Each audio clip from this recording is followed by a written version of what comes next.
मंद प्रारब्ध, दूसरा तीव्र प्रारब्ध और तीसरा तीव्रतम प्रारब्ध। दूसरे नंबर का हमारा कर्म, अगर हमने बहुत बेकार कर्म है, हमारे बहुत तकलीफ है, बहुत कष्ट है, बहुत दुख है, शिव महापुराण की कथा कहती है कि सदगुरु की शरण चले जाओ। संत महात्मा जोगी सन्यासी तपस्वी साधक उपासक कोई सदगुरु के पास जाकर निवेदन करो तो कुछ हमारे पूर्व का करा हुआ पाप कटना प्रारंभ हो जाए। हमारा पुराना पाप धीरे धीरे कटे। सत्कर्म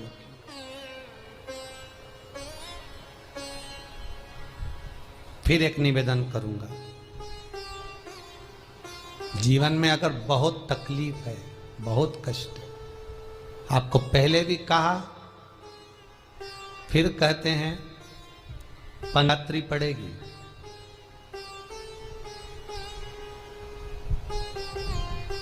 जो माघ महीने में शिवरात्रि पड़ती है उससे भी प्रबल शिवरात्रि, ये शिवरात्रि 19 वर्ष के 2 बार गैप करने के बाद 183 वर्ष के बाद आएगा और 183 वर्ष के बाद फिर इसमें की शिवरात्रि प्राप्त होगी। और 183 वर्ष किसने देखे? कौन ने देखे? और निवेदन करूंगा, अगर जिंदगी में थोड़ी सी तकलीफ है, दुख है, कष्ट है, परेशानी है, तो उस शिवरात्रि को हाथ से मत जाने दो। कल शिवरात्रि को आपको पहले भी कहा कि क्या क्या वस्तु भगवान शंकर को हम रात्रि के समय पर चढ़ा दें जिससे हमारा रोग समाप्त हो जाए, हमारी बीमारी समाप्त हो जाए, हमारे जीवन में सुख समृद्धि लक्ष्मी आ जाए। वो समर्पण का भाव हो। और शिवरात्रि आने में देरी है और आपके जीवन में बहुत कष्ट है, बहुत कष्ट। महाराज 5 कमलगट्टे, 5 बेलपत्र तांबे के लोटे में जल भरकर रख लीजिए। सीधे हाथ पर उस कलश को रखो जिसमें 5 कमलगट्टे और 5 बेलपत्र रखिए। श्री शिवाय नमस्तुभ्यम शिव महापुराण का मूल मंत्र है, जैसे भागवत का मूल मंत्र है ओम नमो भगवते वासुदेवाय। शिव महापुराण का मूल मंत्र है श्री शिवाय नमस्तुभ्यम। इस मंत्र का 5 बार स्मरण कर कर आपको जो तकलीफ है उसको हृदय चित्त से धरकर मस्तक से कलश को लगाकर किसी एकांतेश्वर महादेव पर, एकांतेश्वर महादेव मतलब अपने गांव से, नगर से, शहर से जो बाहर खेड़े में हो, बिल्कुल बाहर, जिस शिवलिंग पर कोई पूजन करने ना जाता हो, एकांत में बैठे हो, जंगल में बैठे हो, कहीं किसी वृक्ष के नीचे विराजमान हो, ऐसे एकांतेश्वर महादेव पर अपनी कामना कर कर वो जल समर्पित कर दो। 1 बेलपत्र, 1 कमलगट्टा उठाकर अपने घर पर लेकर आ जाओ। जो तकलीफ बहुत ज्यादा हो रही है 5 दिन में आपको मालूम पड़ जाएगा, 5 दिन में अंतर आ जाएगा। शिव का अनुमोदन करो, शंकर का स्मरण करो। महाराज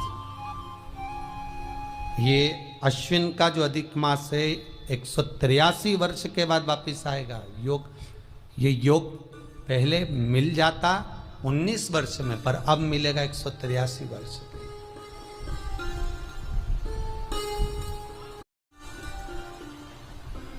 एक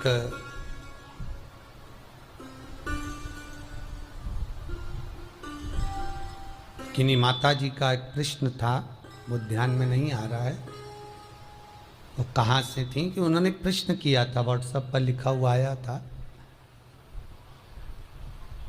कि उनके घर में कोई बहुत ज़्यादा बीमार पड़ा हुआ है और बहुत बुजुर्ग है, लगभग 90-95 साल की हैं और शरीर गल गया, शरीर में अब कीड़े पड़ रहे हैं।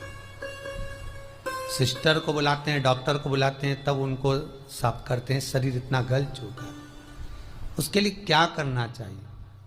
एक निवेदन करूंगा, एक भगोनी में गेहूं रख लीजिए, एक पात्र में गेहूं, जो बहुत बुजुर्ग हो चुकी हैं, कीड़े पड़ रहे हैं शरीर में, आपने एकादशी दे दी, गीता जी करवा दी, पाठ करवा दिया, गौदान करवा दिया, मोक्ष करवा दिया, सब कुछ करवा दिया, तो भी मुक्ति नहीं मिल रही है, तो पात्र में गेहूं रखकर उन माता जी की सीधे हाथ की 3 उंगलियां उस गेहूं में डालकर उनका नाम और गोत्र बोलकर वो गेहूं गाय को खिला दीजिए। पात्र किसी गरीबड़े को, भिक्षुक को दे दीजिए। महाराज 3 या 4 दिन में मोक्ष प्राप्त हो जाता है। इतनी अगर भोग रही हैं तो कर सकते, इतना कष्ट अगर भोग रही हैं कि शरीर गल चुका है, कीड़े पड़ रहे हैं शरीर के अंदर और सारी खाल टपक टपक कर गिर रही है, तो उनकी मुक्ति हो, उनका मोक्ष हो। आज माता जी कह रही थी कि हमने गीता जी सुना दी, पाठ कर दिया, सब कुछ कर दिया, गौदान करा दिया, सब करा दिया, पर मुक्ति नहीं हो। शिव का हो, शंकर का, मेरे बाबा विश्वनाथ का स्मरण करो, मिलेगा। फिर निवेदन करूंगा, ब्रह्मा ब्रह्मलोक में रहते हैं, भगवान विष्णु बैकुंठ में रहते हैं। मृत्यु लोक का अगर कोई देव है तो वो महादेव है। पृथ्वी का अगर कोई देवता है तो वो देव अधिदेव महादेव है। पर हमारी आदत है, हम पड़ोस की काकी आती है तो उसको प्रणाम करते हैं, मासी सास आती है तो उसको नमन करते हैं, चाची सास आती है तो उसको नमन करते हैं, और घर में सास बैठी रहती है उसको कभी नमन नहीं करते। आदत है ना हमारी। दूसरों को तो हम प्रणाम कर लेंगे पर घर की सास को नमन नहीं कर पाते। उसी तरह हम भगवान विष्णु का स्मरण कर रहे हैं, ब्रह्मा का स्मरण कर रहे हैं, सारे 33 कोटि देवताओं का स्मरण कर रहे हैं, पर भूलोक का इस देव अधिदेव महादेव का हम कितना स्मरण कर रहे हैं।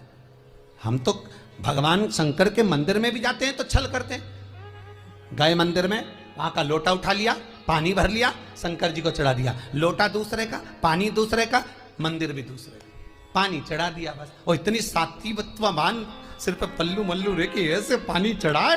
शंकर भगवान भी सोचे काय को नौटंकी करे रे, काय को नाटक करे, पानी दूसरे का, लोटा दूसरे का, शंकर जी पे चढ़ा रही।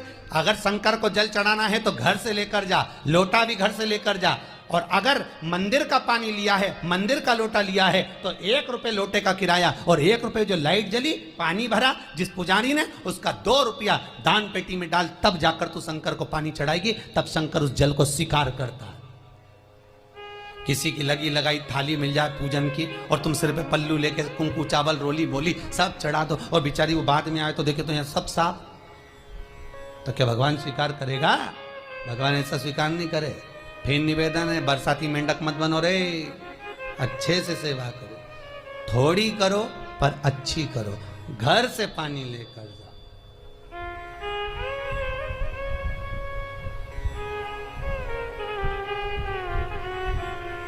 कल कोतवाली चौराहे से, हमारे सीहोर के कोतवाली चौराहे से कोई बहन जी आई थी 33 मालपुआ लेके,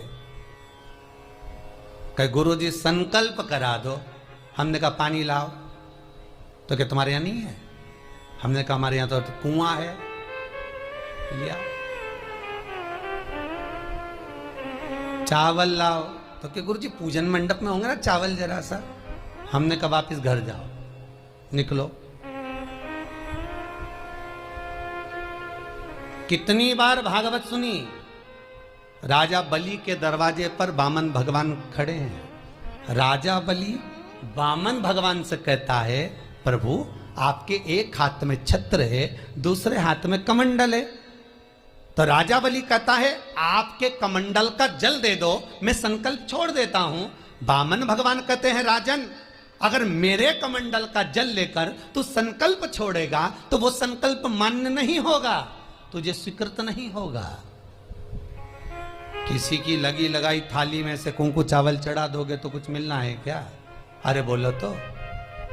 विष्णु पुराण में तो यहां तक लिखा है कि किसी का लगा हुआ दिया किसी का दिया मंदिर के अंदर रखा था, तुमने अपना डब्बा खोलकर बत्ती निकाल कर उसके दिए में रख कर जला दी और सोच रही है कि मैंने खूब बड़ा काम कर दिया, तो उसका तो फल ही नहीं मिला।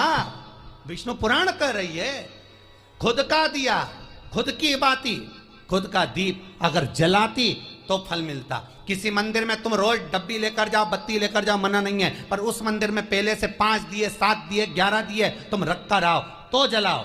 दूसरे के रखे हुए दिए में 50 बार बाती जला कर आना, उसका कोई फल नहीं मिलने वाला, उसका कोई फल नहीं हमारा।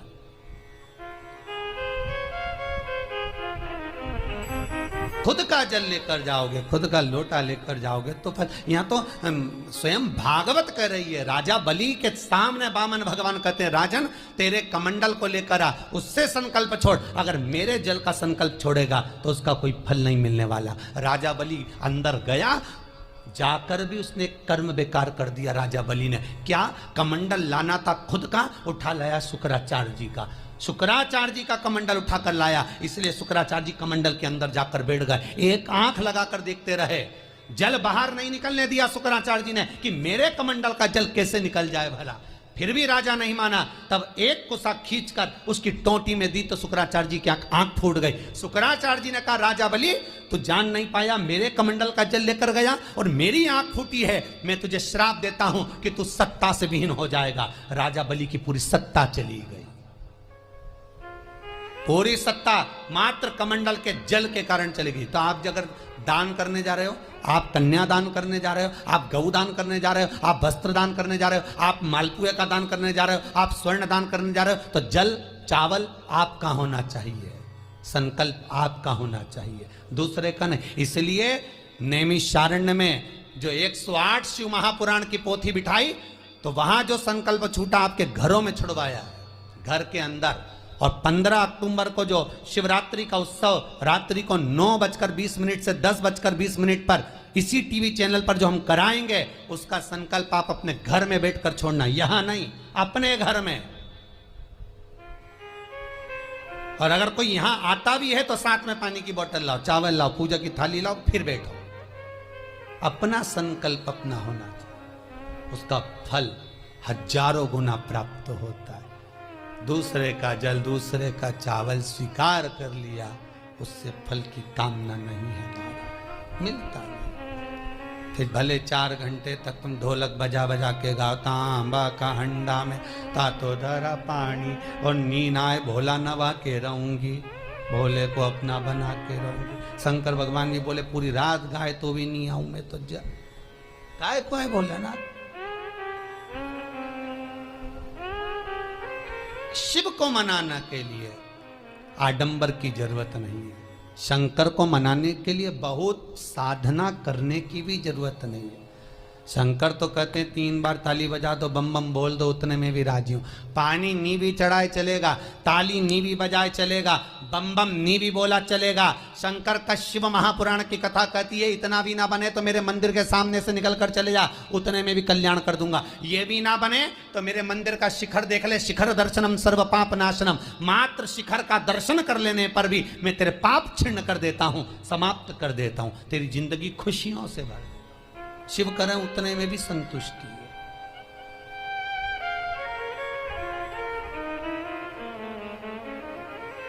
उतने में भी संतुष्टि।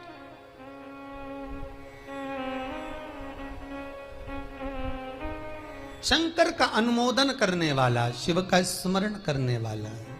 दुख अगर मालूम पड़े प्रारब्ध के कारण, कोई कर्म के कारण हमें मिल भी रहा है, तो वो समाप्त होगा, वो मिटेगा। और बाबा से कहते रहना ना, भोला सब दुख काटो मारा, बाबा बस कृपा कर कर मेरे दुखों को काटिए। बाबा बोले शिव उस बुजुर्ग से कहते हैं, तुम्हें कर्म का भोग भोगना पड़ेगा। बाबा ये कर्म का भोग मनुष्य क्यों भोगता है? शंकर कहते हैं, पूर्व में जो कर कराए हो उसके अनुसार फल मिलता है।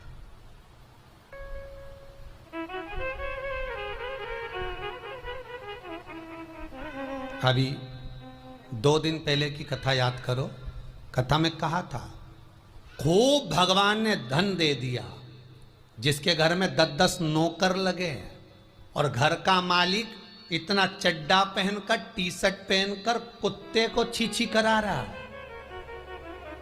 कथा में कहा था कि नहीं कहा था? तो किसी ने प्रश्न किया था, गुरुदेव इनके घर में 10-10 नौकर लगे, इनके घर के बच्चों को तो नौकरानियां पाल रही, दासियां पाल रही, और सेठ जी अच्छा चड्डा पहन के, टी शर्ट पहन के कुत्ते को छीछी करा रहा। तो ये कहीं लिखा, अरे गरुड़ पुराण उठाकर देखो ना, ये भी कर्म का भोग है कि तेरे घर में 10 नौकर काम कर रहे हैं और कुत्ते को छीछी मॉर्निंग वॉक में तू करा रहा है। तुमने भी देखा होगा रे, जितने लोग टीवी पे कथा सुन रहे हैं, सही बताओ ईमानदारी से, अपनी अपनी स्वीकृति भेजना हो व्हाट्सएप पे जरूर।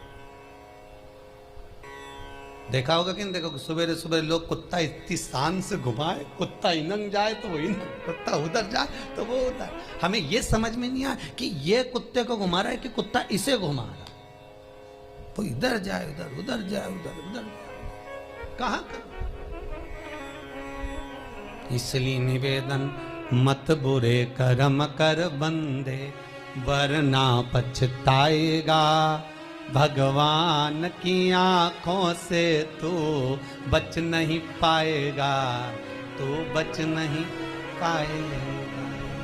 कर्म का भोग भोगना पड़सी पड़ेगा, चाहे रो के भोगो चाहे हंस के भोगो। इसलिए निवेदन है, खूब बढ़िया चकाचक खाओ पियो मौज करो, जिंदगी अलमस्त जियो। कितनी भी जिंदगी में दुख आए रोना नहीं, सुखी रहना, मुस्कुराते रहो, क्योंकि आखिरी में जो फोटो टंगेगा वो तो मुस्कुराने वाला ही टंगेगा। तुम भले जिंदगी रो के निकालो, फोटो में तो तुम स्माइल देते ही मिलोगे, माला टंगी रहेगी मुस्कुराते। जित्तों के घर भी जाके देखोगे तो मुस्कुराता हुआ फोटो मिलना है, रोता हुआ किसी का नहीं मिलेगा, भले जिंदगी कितनी भी रो के निकालो। चित्त वृत्ति को लगाओ भजन में, कीर्तन में, स्मरण में। जितना समय गया जाने दो, जो बचा उसको शंकर में लगा दो, शिव में लगा दो। महाराज, कर्म का भोग भोगना है, गति प्रारब्ध की। दूसरी जो प्रारब्ध की गति है उसको कहा तीव्र प्रारब्ध। इसके भोग को अगर तुम भोग रहे हो, दुख आया है तो संत सदगुरु की शरण में जाकर कहो, दुख मिटेगा। तीसरा है तीव्रतम प्रारब्ध। इस प्रारब्ध में अगर बहुत ज्यादा दुख आ गया तो कुछ ना करिए, एक काम करो, एकांत में बैठकर शिव का स्मरण करिए, शंकर का भजन।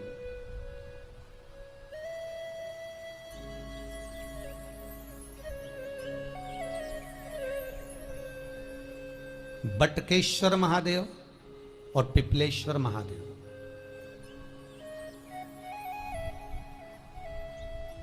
पिपलेश्वर महादेव जिस जगह पर दधीची ऋषि की धर्म पत्नी सुवार्च के सम्मुख में दधीची ऋषि के प्राण देवता ले लेते हैं, अस्थियों का कंकाल हो जाते हैं दधीची बाबा।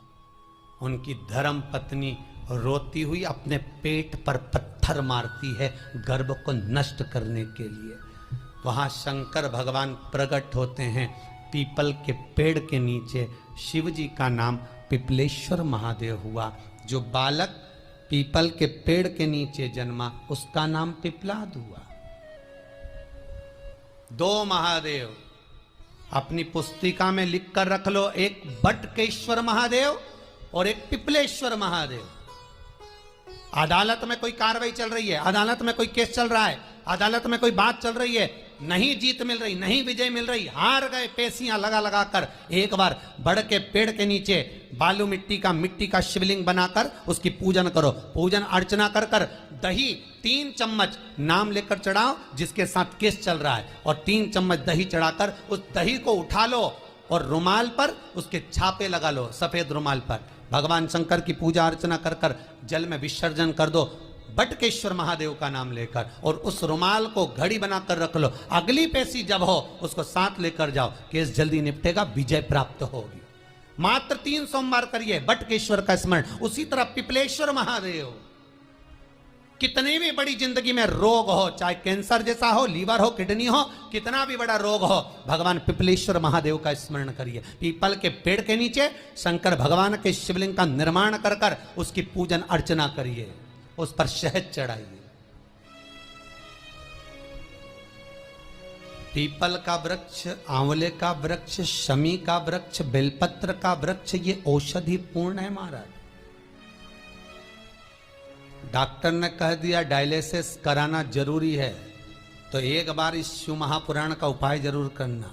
डायलिसिस कराने से पहले 5 छोटे छोटे पीपल के पत्ते लेना, शंकर जी का शिवलिंग का निर्माण पीपल के पेड़ के नीचे करना, मट्टी का पार्थिव शिवलिंग निर्माण कर कर उसकी पूजन कर कर बेलपत्री 5 चढ़ाकर 5 पीपल के पत्ते, 5 शमी के पत्ते शंकर पर चढ़ा देना। आरती पूजन करना, शमी का पत्ता बेलपत्र छोड़कर 5 पीपल के पत्ते उठा लेना। जिस व्यक्ति को डायलिसिस का बोला है उस व्यक्ति को 5 पत्ते पीस कर छान कर पिला देना। 3 दिन बाद फिर जाकर डॉक्टर को चेक करवाना, डॉक्टर डायलिसिस का मना कर देगा, लीवर किडनी अपना काम करना प्रारंभ कर देगा।